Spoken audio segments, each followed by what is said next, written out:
So periodization is essentially having a plan for different blocks.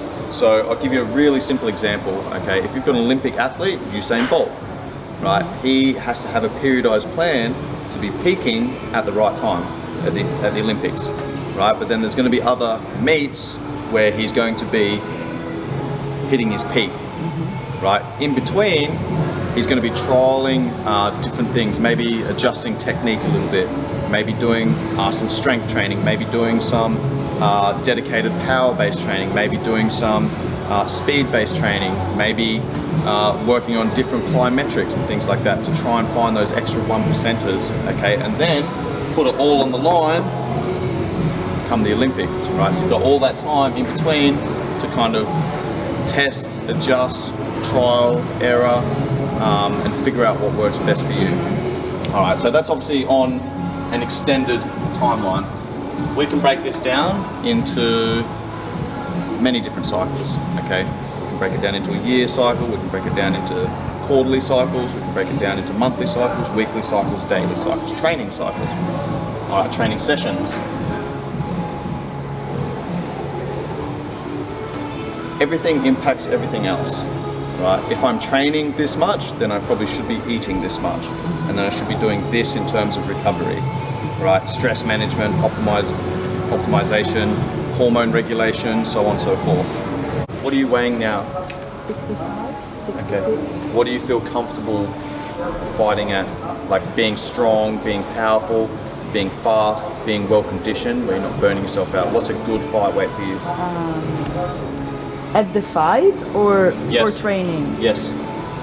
62. 62? You feel good walking around at that weight, training at that weight? Training 63. Okay. Like before the fight, I feel good on 63, 64. Okay. Yeah. So why would we not go back to 63 here? If I can, I try. Okay. All right. So I would walk around 63 before I cut like the last week. Like Yep. that's a good weight, 63. If Okay. I can put that up again. Of course. Of course. All right, cool. So now we've got our goal. Okay, now we work backwards.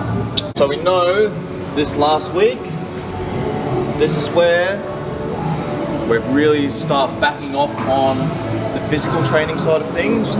Okay, and now we start focusing on the acute weight loss component. Okay, so manipulation of fiber, sodium, carbohydrate intake, glycogen depletion, maybe fluid balance through water loads.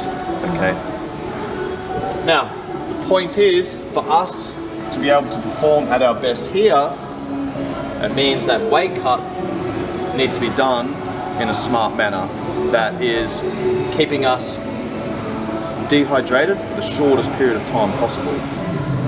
Okay, and then you've got the repletion process where we're refilling everything. We've just depleted ourselves to get to this point.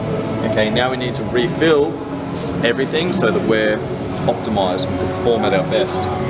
Alright, so to perform at our best here, we need to ensure that the weight cut goes smooth and is smart and efficient. Alright, that means that this week needs to be dialed in as well. Alright, so typically we're looking at 6, 8, 10% body weight that we're looking to lose in that last week. Alright, 6%, good number, it's an easy weight cut. Don't have to manipulate as much. Okay, don't have to deplete as much. 8%, a little bit more of a moderate cut. Okay, 10%, if we're losing, say fighting at 50, 58, or weighing in at 58, okay, if we're losing 6 kilos, that's a pretty heavy cut. Particularly when we start considering menstrual cycle, where you are on that cycle, so on and so forth. To perform at our best here, we need to make sure this goes smoothly. Yeah. Okay, and to weigh in well, and the reason I asked like how much weight can you lose in the acute sweating process is if you know you're weighing in at 10 a.m. and you're weighing, you know you can lose 3 kilos for example with just sweating with what? Sauna, sweatsuit, wraps, what do you prefer?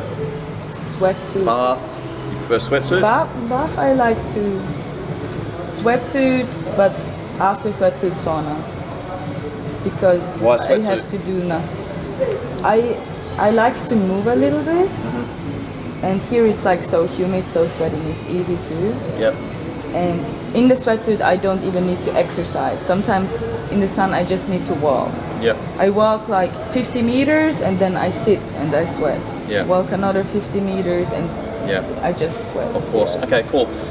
That's why I asked, because there's passive ways of sweating and there's active ways of sweating. Yeah. Okay, active ways of sweating is going to be throwing a sauna suit on, going for a run, doing some light shadow boxing, Yeah. jumping on a bike, treadmill, whatever. Okay.